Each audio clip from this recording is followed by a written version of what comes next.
네, 오늘도 코로나 상황 두 분과 짚어보겠습니다. 류재복 해설위원, 정기석 한림대 성심병원 호흡기내과 교수 모셨습니다. 두 분 안녕하십니까? 어서 오세요. 네, 유 의원님. 이제 출근할 때 좀 춥더라고요. 네. 이제 독감도 백신 접종 시기가 온 거잖아요. 오늘부터 시작되는 거죠? 그렇습니다. 오늘부터 순차적으로 이제 무료 접종 받는 분들이 있고 이제 유료 접종하는 분들이 있고 그렇거든요. 예. 지난해는 그 코로나19하고 맞물리면서 이제 그 대상을 크게 늘렸다가 올해는 이제 예년 수준으로 돌아왔습니다. 그래서 태어난 지 6개월 된 아이부터 만으로 13살 어린이들, 그다음에 임신부, 그다음에 65살 이상 어르신들은 무료 접종 대상입니다. 그런데 예. 원하는 날짜에 맞으시는 건 아니고 예약을 하는데요. 그게 네. 이제 시기별로 조금씩 나눠져 있습니다. 지금 뭐 그래픽에 나오시는 것처럼. 예. 그런데 가능하면 좀 빨리 맞으시는 게 좋은 게 보통 우리나라가 11월 중순쯤 되면 독감주의보라는 게 내려지기 시작합니다. 11월 그때부터 이제 중순쯤. 환자 수가 예. 많이 늘어나고요. 예. 1월 중순쯤이 이제 최고 환자가 많이 나오는 시기이기 때문에 그리고 이제 두 번 맞는 그 어린아이들은 그 4주 간격이기 때문에 그리고 예. 이 독감 백신도 맞고 항체 형성하는 기간이 있어서요. 가능하면 10월 말까지는 맞으시는 게 좋습니다. 네. 그리고 무료 대상자 빼고 유료 대상자는 이제 우리 같은 사람들은 한 3만 원에서 5만 원 정도. 그게 이제 시행비라고 접종 시행비라고 해서 병원마다 조금씩 다릅니다. 그래서 예. 한 3만 원에서 5만 원 정도 내고 맞을 수 있습니다. 네. 그러면은 유료로 접종하는 경우에도 오늘부터 가면 맞을 수 있는 네, 건가요? 오늘부터 맞을 수 있습니다. 아, 그렇군요. 일정 참고해서 병원 빨리 찾으시면 좋을 것 같습니다. 네, 그런데 보통 그 독감 주사 맞고요. 항체 형성돼서 효과를 보기까지 기간은 어느 정도 걸리는 건가요? 다른 거랑 같습니다. 보통 한 2주 지나면 예. 이제 항체가 좀 제대로 아. 만들어진다 이렇게 보는 것이죠. 예. 그러니까 11월 중순부터는 독감주의보가 있으니까 되도록이면 빨리 맞는 것이 좋다. 이렇게 그렇습니다. 이해를 하면 되겠군요. 네. 예. 자, 이제 이렇게 독감 백신도 접종할 그런 시기가 돌아왔는데 그러다 보니까 관련한 궁금증도 늘어나고 있습니다. 저희가 질문 준비했는데요. 보여주시죠. 네, 독감 백신 맞아도 코로나19 예방에 도움이 되나요? 이런 질문입니다. 예, 교수님 어떤가요? 전혀 안 그렇죠. 예. 독감 백신은 아, 인플루엔자 전혀 안 됩니까? 네. 독감 백신은 인플루엔자 바이러스를 막아주는 것이고요. 예.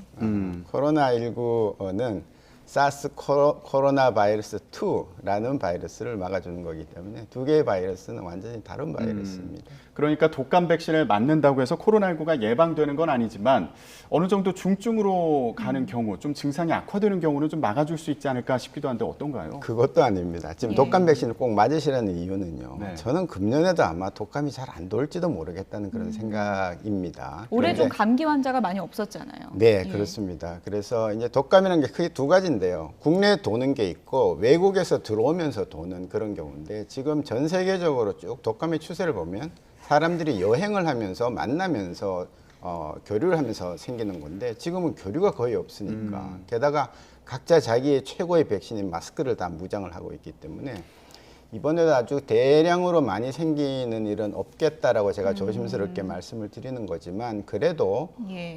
노약자들이나 지금 국가에서 국가 백신 사업으로 들어가는 이 1,460만 명 꼭 맞으셔야 되고요. 왜냐하면 지금 이 겨울에 어차피 코로나는 안 물러나니까 열이 나고 감기 기침이 들었을 때 독감을 맞았으면 그래도 적어도 독감이 아니기 때문에 독감이 아닐 가능성이 높기 때문에 이 코로나일지 모르겠다 그러고 빨리 이 조치를 취할 수 있고요. 아니면 독감이 만일 좀 도는 때에 독감 주사를 안 맞고 있으면 뭐 독감이겠지.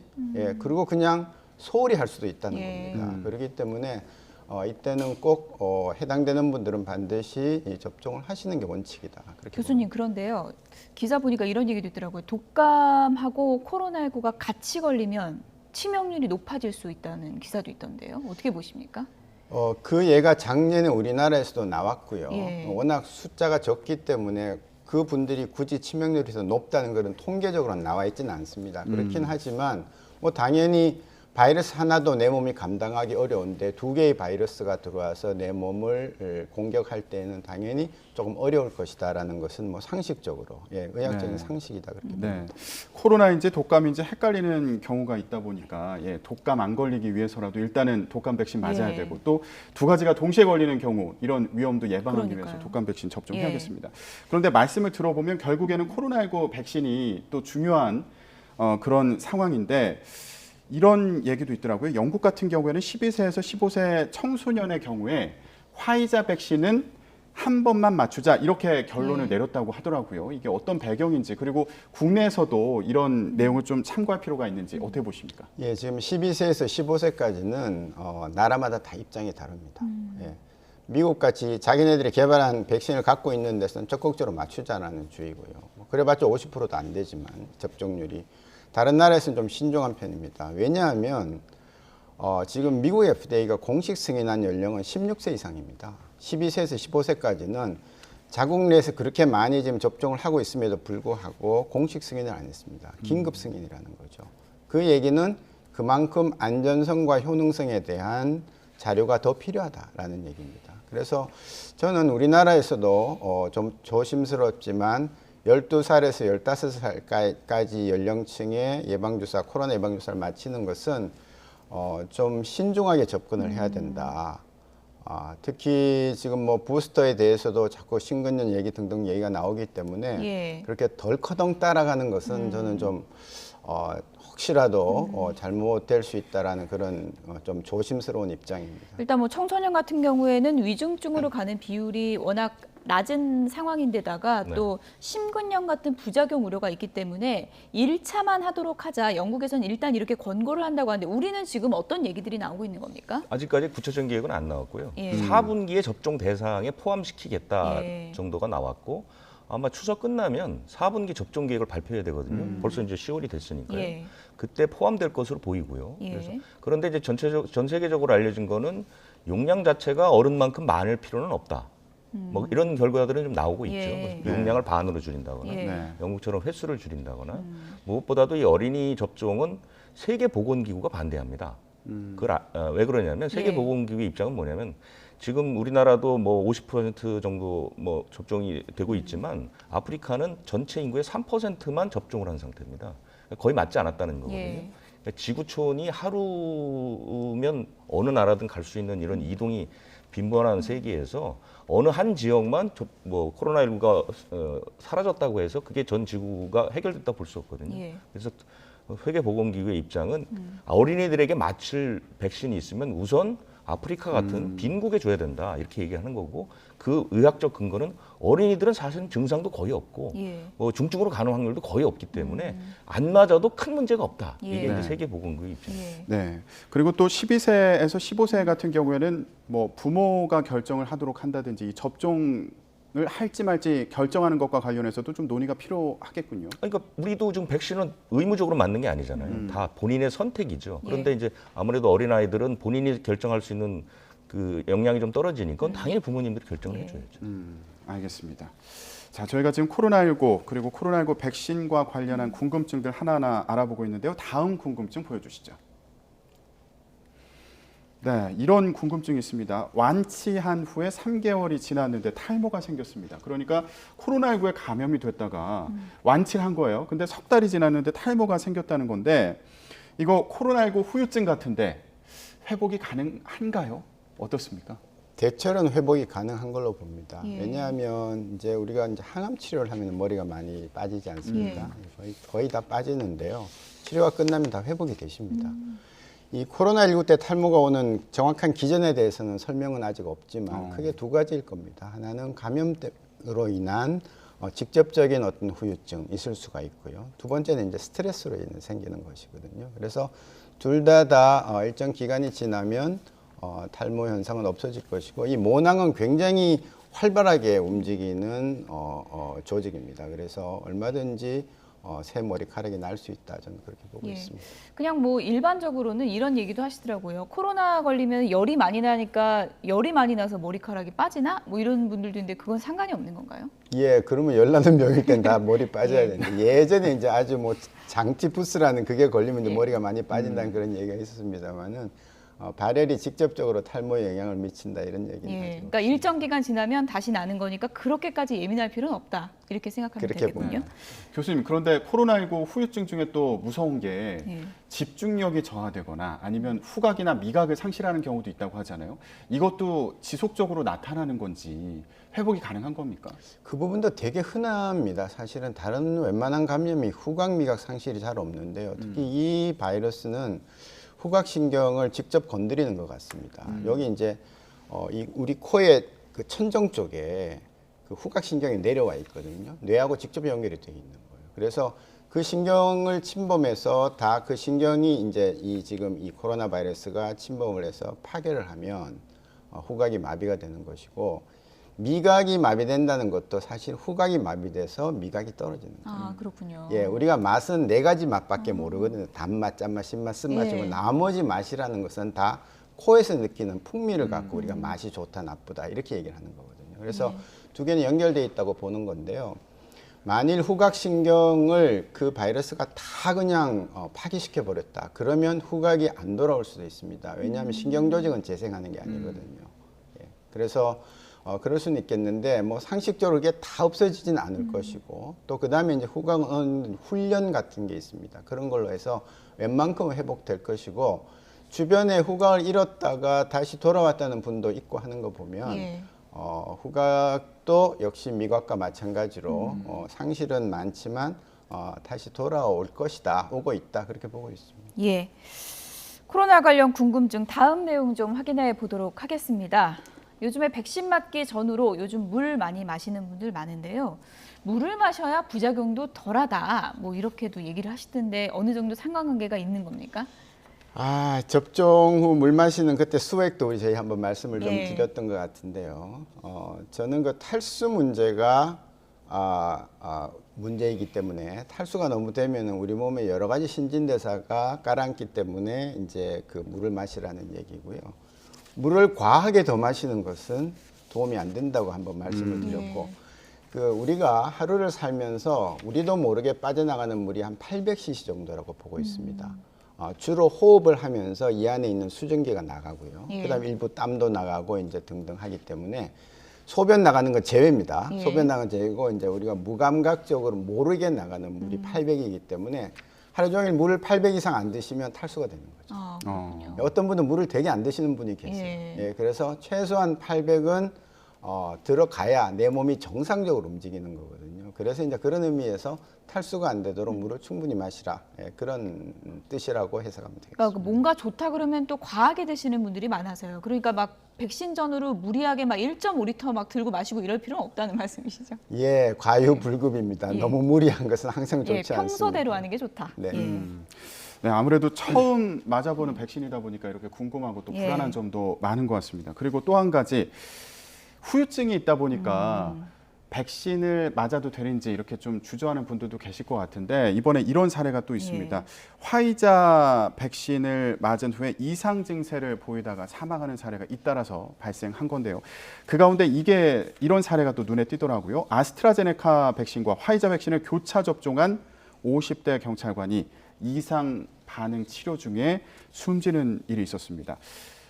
지금까지 알려진 증상은 무기력증, 그리고 식욕부진, 메스꺼움 정도였거든요. 그리고 고열 증상이 있었던 것으로 보이고요. 그런데 사망에까지 이른 상황인데 이거 어떻게 봐야 될까요? 아마 이 부분은 역시 뭐 방역 당국이 이제 철저히 조사를 하겠습니다만은, 발병부터 사망까지 기간이 워낙 좀 깁니다. 지금 나와 있듯이요. 그래서 아스트라에 의한 거는 물론 시간이 많이 지났기 때문에 아니고, 2차 화이자 접종 후에 이제 입원 치료를 했다가 퇴원을 하고 거의 한 달 뒤에 고열로 다시 응급실로 가죠. 그래서 이런 경우에는 화이자 접종에 앞에 아스트라를 포함해서 백신 접종의 후유증으로 보기에는 상당히 매우 드문 일입니다. 예, 그래서 고열이 나고 하는 것은 초기에 나는 것이지, 이렇게 맞고 나서 한 달 넘게 있다가 고열이 나는 것은 좀 어렵거든요. 예. 그래서 예. 지금 이제 여러 가지 자꾸 이제 사망까지 이런 여러 가지 이제 증상들이 나오고 하지만, 정말 사망에까지 이를 수 있는 가장 중요한 두 가지는 아나필락시스하고 혈소판 감소증, 혈전증입니다. 그 두 가지만 우리가 유일하게 인정을 하고 할 수 있는 정말 그 치명적인 합병증이고요. 나머지 부분에 대해서는 평소에도 생기는 그런 현상들이 많기 때문에, 과연 이분이 백신 때문에 생겼느냐, 아니면 원래 생길 것인데 백신을 우연히 맞았느냐 하는 그런 비교를 계속하게 되는 것이거든요. 그것은 이제 의학적인 통계와 그다음에 순서에 따른 의학적인 경과에 따른 판단과 이제 이런 것들이 나오는 것인데, 지금은 백신 맞은 후에 너무 경과가 길고 그것도 고열이기 때문에, 예. 예를 들어서 이제 뭐 백신 맞고 이제 심장이 뭐 아팠다, 뭐 이렇게 숨이 찼다, 이거는 이제 심근염이 지속되면서 나빠졌을 수 있습니다. 그러나 고열이 한참 뒤에 났다는 것은 조금 이해하기 어려운 그런 부분이 있습니다. 보통 기간은 어느 정도까지 관찰을 해야 되는 건가요? 후유증 관련해서요.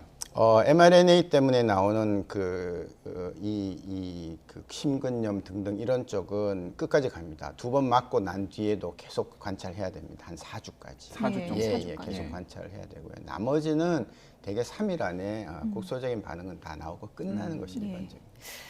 저희가 이제 이런 뭐 안타까운 사례들도 전해드려야 하기 때문에 또 전해드리고 있지만 또 과도하게 걱정할 필요는 없는 게 접종 후 이상 반응 신고율을 보면은 상당히 좀 낮더라고요. 네. 몇 퍼센트 정도 나오나요? 우리나라가 특히 낮습니다. 예. 외국의 신고율보다 우리가 좀 낮은 편이고요. 그리고 그 낮은데도 불구하고 워낙 이게 이 백신이라는 게 이제 이 세상에 없던 물건이 나와서 굉장히 두려워하시는 분들이 많고요. 실제로 이상 반응 때문에 백신을 안 맞겠다고 하는 분도 있습니다. 예. 그런 분들한테 제가 항상 드리는 말씀은 교통사고 무서워서 운전 못하는 거랑 똑같다. 예. 그렇게 얘기를 합니다. 그래서 이상 반응이라는 게, 그리고 이상 반응이 지금까지 사망으로 이루어진 사례, 근데 이상 반응 신고율을 지금 보니까 1차가 더 많이 나오는 건가요? 신고가? 아니 2차 접종률이 좀 2차 높지 접종률이 않기 높지 않기 때문에, 그렇기 때문에 지금 때문인가요? 이것은 뭐 특별히 유의미한 통계는 아닙니다. 예. 1차가 반드시 높다는. 왜냐하면 백신에 또 다를 수도 있는 예. 것이고요. 화이자 같은 경우는 2차가 더 이제 그렇죠. 이상 반응의 비율이 높다는 것이 연구돼 있기 때문에, 그래서 이상 반응은 크게 걱정하실 필요가 없고 실제로 인정된 사망까지 이루어진 사례는 3건에 불과합니다. 그렇기 때문에 이상 반응은 두려워하지 마시고 접종을 하는 게 훨씬 이익이 크다, 이렇게 말씀드릴 수 예. 있습니다. 네. 아무래도 접종 후에 이런 이상 반응, 사소한 이상 반응만 나오더라도 불안감이 커질 수밖에 없는데 요즘에 또 이거 걱정하시는 분들 계시더라고요. 화이자나 모더나 백신 같은 경우에는 2차가 더 아프다. 그래서 1차 맞고 나서도 2차 맞기까지 좀 걱정하시는 분들 계신데요. 실제로 모더나 2차 접종자 같은 경우에는 4명 중 3명 이상이 고열에 시달린다, 이런 연구 결과도 있더라고요. 이건 왜 그런 건가요? 예, 그것은 이제 우리나라 통계는 아니고 아마 일본 쪽에서 나왔던 예. 것 같은데요. 우리나라도 지금 통계가 나오고 있습니다. 어저께 질병청에서 발표한 걸 보면 2차 접종 후에 이 이상 반응이 더 많은 게 사실입니다. 그래서 처음부터 이 임상 연구 결과가 나와서 우리가 시작할 때부터 아스트라는 1차가 반응이 좀 더 심하고 2차가 되면 좋아지고요. 그다음에 mRNA인 화이자 모더나는 2차가 더 심합니다. 그 통계가, 그 임상 3상의 통계가 지금까지 그대로 나오고 있는 것이고, 어저께 그 자료를 보면 모더나가 화이자에 비해서 조금 더 이상 반응이 많은 거 사실이고요. 예. 그렇지만 가벼운 이상 반응들, 물론 열이 나고 아프고 하면 괴로우시겠지만 그것은 우리가 코로나로부터 벗어나기 위한 거쳐야 되는 그런 가벼운 고통이다, 그렇게 생각하시는 게 맞습니다. 예. 요즘 일상생활에서 나누는 대화 중에 상당수가 백신 맞고 증상을 공유하는 그런 대화가 상당히 많은데, 백신 맞았다 그러면 어떠냐, 안 아팠냐, 이런 얘기 많이 물어보잖아요. 근데 모더나 맞은 분들은 여기 팔 많이 부었다고 또 그러더라고요. 예, 그래서 뭐 흔히 뭐 모더나 팔이라고 예. 얘기를 하는데요. 그것도 특별한 현상은 아닙니다. 아, 제가 그렇습니까? 맨날 뭐 다 괜찮다고 해서 조금 근데 이렇게 딱 그렇습니다만은. 봤을 때는 본인은 좀 걱정되겠어요. 예, 아마 빨갛게 저 사진을 부으니까. 저 사진을 보시면서 나 독감 맞고도 저랬는데 이제 예. 이렇게 나올 수도 있으실 거고요. 그래서 맞은 자리에 지금 저 부위는 조금 옆에 다른 그 피부 병변까지 조금 같이 나와 있는 것 같습니다. 그래서 크게 2가지인데, 하나는 맞은 자리가 이제 물리적으로 주사가 들어갔고 이물질이 들어갔기 때문에 몸이 정상적으로 반응하면서 조금 빨갛게 되고 부풀어 오를 수가 있습니다. 지금 화면에 보이는 부분은 그보다 조금 더 크기 때문에 아마 어떤 종류의 피부 알레르기 반응까지 같이 좀 나타난 걸로 예. 되어 있고요. 그 다형성 결절 피부 발진이라고 그런 것들도 흔히 나타나는 현상이거든요. 그래서 특별히 모더나 팔에 대해서 이거는 뭐 더 특별한 현상이다, 그렇게 볼 수가 없고, 우리가 꼭 뭐 백신이 아니더라도 이렇게 한번 이렇게 물리적으로 이렇게 탁 맞고 나서도 빨갛게 부풀어오지 않습니까? 이제 그런 우리가 우리 몸을 방어하기 위한 정상적인 방어 기전이고, 그냥 붓기만 하는 거 아니고 막 가려워도 괜찮은 건가요? 가려울 때는 이제 왜냐하면 몸 안에 있는 혈관이 이제 부풀면서 빨갛게 되면서 혈관에서 혈관 내 물질들이 바깥으로 새 나옵니다. 예. 히스타민이라는 게 새 나오기 때문에 예. 많이 가려우면 우리 약국에서 살 수 있는 항히스타민제를 드시면 되죠. 어. 예, 그리고 너무 긁지 마셔야 되고요. 또 하나 조심하실 것은 저렇게 빨갛게 오르니까 다 그냥 모더나 팔이라고 생각할 수 있지만 경우에 따라서는 드물지만 감염증이 생길 수가 있습니다. 예, 그래서 며칠 보시다가 이것이 점점 더 심해지면서 눌러서 아플 때, 예. 예, 압통이라고 하죠. 그때는 그 안에가 혹시 염증으로 인해서 뭐 고름이 찰 수도 있는 문제입니다. 그러니까 네. 의학에는 항상 예외가 있기 때문에 예. 다 저거는 그냥 모더나 팔이다 이렇게 넘어가서는 안 되고 본인이 직접 잘 이렇게 보시다가 점점 진행하면 당연히 그건 병원에 가보셔야 돼요. 팔도 잘 관찰을 해야겠군요. 예. 예, 저희가 이렇게 코로나19 백신 관련 얘기를 해보고 있는데 요즘에 백신에 이어서요. 이제 먹는 치료제 얘기가 또 나오더라고요. 그런데 가격이 1인당 90만 원이다. 이렇게 해서 놀란 분들 많이 계실 텐데 이 부분은 국가에서 전액 부담할 예정이라고요. 뭐 당연히 국가에서 부담하죠. 지금 우리는 코로나19와 관련된 진단과 치료를 모두 국가 비용으로 그 1급 감염병이기 때문에 그렇습니다. 치료제도 정부가 밝혔지만 정부가 다 부담을 하기로 했죠. 90만 원이 가격이 너무 비싼데요. 네. 이번에 나온 먹는 치료제는 상당히 그 기대를 가질만 합니다. 일단 먹기 때문에 굉장히 편하죠. 지금은 이제 그 링거처럼 주사를 해야 되는데. 근데 이 치료제가 어디서 나오는 치료제 얘기하는 치료제가 지금 세 군데에서 삼상을 하고 있는데 예. 아마 가장 빨리 나올 게 MSD라는 회사에서 나오는 그 백신인 것 같아요. 예. 근데 백신이 아니라 치료제. 예. 이 치료제는 바이러스가 들어오는 걸 막아주는 게 아니라 예. 바이러스가 몸에 들어와서 복제하는 걸 막아줍니다. 그렇기 때문에 변이에도 강합니다. 예. 델타나 이런 것도 치료하기가 좋고 무엇보다도 먹기 때문에 아주 좋은데 문제는 이제 값이 비싼 거죠. 미국에서 170만 명분을 선구매했는데 그 네. 금액이 1조 4천억 원. 우리도 지금 그 올해 편성된 예산이 168억 원인데 18,000명밖에 못 주거든요. 예. 그걸 역으로 계산해 보니까 한 번 먹는데 90만 원이다. 근데 이거는 하루 한 번에 두 알씩 닷새를 먹습니다. 그러니까 네. 한 알 가격이 한 8, 9만 원 정도 하는 거죠. 근데 전체 비용은 한 8, 90만 원 정도 든다는 네네. 얘기인데. 한 알에 90만 원이 아니고요. 예, 이게 처방하는 게 닷새 처방을 해줍니다. 아, 한 예. 번에 두 알 먹게 돼 있고요. 예. 그래서 어쨌든 국가가 다 부담하기로 했으니까요. 뭐 크게 걱정은 안 하셔도 될 것 같습니다. 이게 뭐 연구하는 비용 포함돼서 그런 건 왜 이렇게 비싼 거예요? 원래 이렇게 비싼 약이 있나요, 교수님? 이게 재밌는 게 예. 지금 MSD에서 나오는 몰루피라비어라는 이 약은 지금 우리나라에서 수입해서 승인해서 쓰고 있는 렘데시비르라는 주사제 있지 않습니까? 네. 그거랑 같은 기전을 갖고 있어요. 예. 근데 렘데시비르는 한 코스 맞는데 240만 원 듭니다. 예, 그걸 우리나라 국가에서 그걸 다 부담을 해주는 것이거든요. 근데 이 몰루피라비어는 90만 원 정도인데 바깥에서 입원 안 해도 되고 값도 250만 원에 비해서는 굉장히 싸죠. 그러니까 그렇게 해석을 하면 이 그렇게 약값이 비교해보면 또 싸진 거네요. 네네. 예. 기존이 똑같은 약입니다. 근데 예. 제가 보기에는 지금 이게 임상 3상이 아직 결과가 안 나왔는데요. 잘하면 렘데시비르보다 효과가 더 좋을 수도 있습니다. 그러면 더 싼 가격에 먹는 약을 우리가 가질 수 있게 됐다라고 해석을 할 수도 있습니다. 이르면 연말쯤 얘기도 나오던데 가능할까요? 예, 저는 상당히 기대를 하고 있고요. 예. 이제 MSD가 선두 주자지만 그 다음에 화이자, 로시라고 같은 약들이 하나는 다른 계열입니다만은 지금 유 의원 말씀하신 바이러스의 복제를 직접 차단할 수 있는 기전을 가진 약들이 지금 3개가 있거든요. 그래서 잘하면 금년 말쯤에는 이제 우리도 드디어 먹는 약이 개발됐습니다. 인류를 위한 이런 얘기가 나올 거라고 기대하고 있습니다. 네. 예. 자, 치료제 임상 결과를 기대를 해봐야겠군요. 그래도 이제 그 전까지는 방역에 신경을 써야 될 텐데 이제 이번 주 금요일부터는 추석 연휴라고 할 수 있을 것 같아요. 금요일 오후부터는요. 이제 고향 가시는 분들도 많이 계실 텐데 그런데 확산세는 여전합니다. 오늘도 1,500명 가까이 확산 그 세를 이어가고 있는 상황인데 추석 지나고 나서 뭐 확산세가 더 커지는 거 아니냐 이런 우려도 나오고 있어요. 그러다 보니까 11월부터는 코로나와 일상이 공존하는 그런 일상으로 돌아가겠다. 정부에서 이렇게 밝혔는데 이거 어려운 거 아니냐 이런 전망도 있어요. 어떻게 전망할 수 지금처럼 있어요? 가면 어렵죠. 왜냐하면 정부에서도 목표치를 제시한 것은 이른바 위드 코로나로 가기 위해서 4차 유행 전 정도의 발생을 보고 있습니다. 그러니까 한 500명에서 700명 사이. 500에서 700명. 그런데 지금 이 상황이고 특히 이제 지금 제일 걱정스러운 것은 수도권 비율이 지금 거의 80% 가깝게 올라가고 있거든요. 이것이 이제 지방으로 연휴를 맞아서 지방으로 이동했을 때 전국화 현상이 일어나면 이 규모가 굉장히 더 커질 수가 있는 것이죠. 그리고 이것이 만약에 시작점이 됐다고 보면 추석 끝나고 일시적으로는 뭐 훨씬 더 많이 나올 수도 있습니다. 그런데 위드 코로나로 가기 위한 전제 조건이 두 가지인데 하나가 이 확산세가 어느 정도 안정돼야 되는 것이고 또 하나는 백신 접종률이 높아져야 됩니다. 이걸 구현한 나라가 싱가포르 같은 나라고요.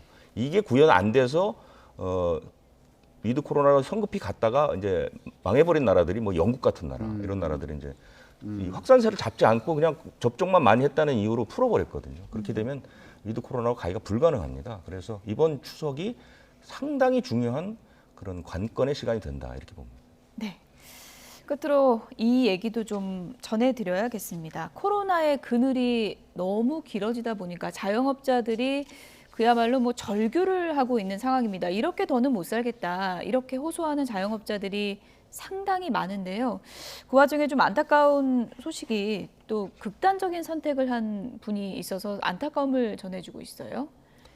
네, 국가가 왜 그런 이 감염병 때문에 피해를 보는 이런 그 자영업자나 소상공인들에게 지원을 더 안 하는지 저는 그 부분을 여러 차례 말씀드렸는데 이웃 나라 일본만 보더라도 사실은 납득할 만한 수준의 보상을 해주거든요.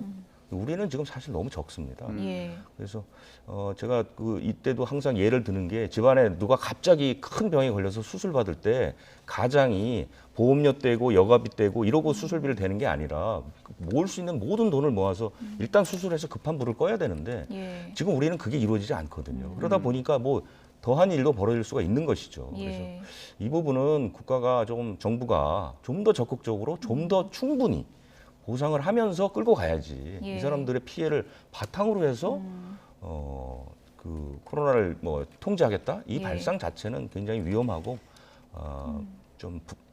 공정하지 않다 이렇게 봅니다. 23년 차 맥주집 사장님의 사연 같은 경우에는 많은 분들이 이제 그 사연을 전해 듣고 정말 눈물이 났다 이런 네. 분들이 상당히 많습니다. 원룸 보증금까지 빼서 월급을 나눠주고 또 가게 지하 단칸방에서 이제 극단적인 선택을 한 건데 이렇게 이제 극단으로 상황으로 간 자영업자 분들이 하는 얘기가 나 힘든 건 참겠는데 우리 가족들 힘든 걸 보면 너무 힘들다. 네. 그런데 너무 막막하다. 지금 이런 상황이거든요. 그러니까 지금 그 대부분의 방역 대책이 이런 분들이 힘든 구조로 지금 방역 대책을 다 짜놓고 있거든요. 그러니까 실제로 이것을 어겨서 뭔가 감염 위험을 높이는 그런 업종들은 또 처벌이 너무 약하고 그건 네. 처벌이 너무 약하거든요. 그렇기 때문에 이런 구조는 조금 빨리 이제 10월쯤에 아마 새로운 그 거리두기가 될지 어떤 방역 대책이 나올지 모르겠지만 좀 더 반영을 해야 되고 무엇보다도 지원을 좀 더 늘릴 필요가 있다. 이렇게 생각합니다. 네, 자영업자들에 대한 손실 보상이 어떻게 진행되는지도 앞으로 꼼꼼히 챙겨봐야겠습니다. 네, 그리고 뭐 언론에 알려지지 않은 또 많은 자영업자 분들의 또 안타까운 사연들이 많기 때문에 또 이제 추석 지나고 더 어려움을 느끼실 텐데 이런 분들에 대한 지원이 좀 확대됐으면 하는 바람입니다. 유재복 해설위원, 정기석 한림대 성심병원 호기내과 교수 두 분이었습니다. 고맙습니다.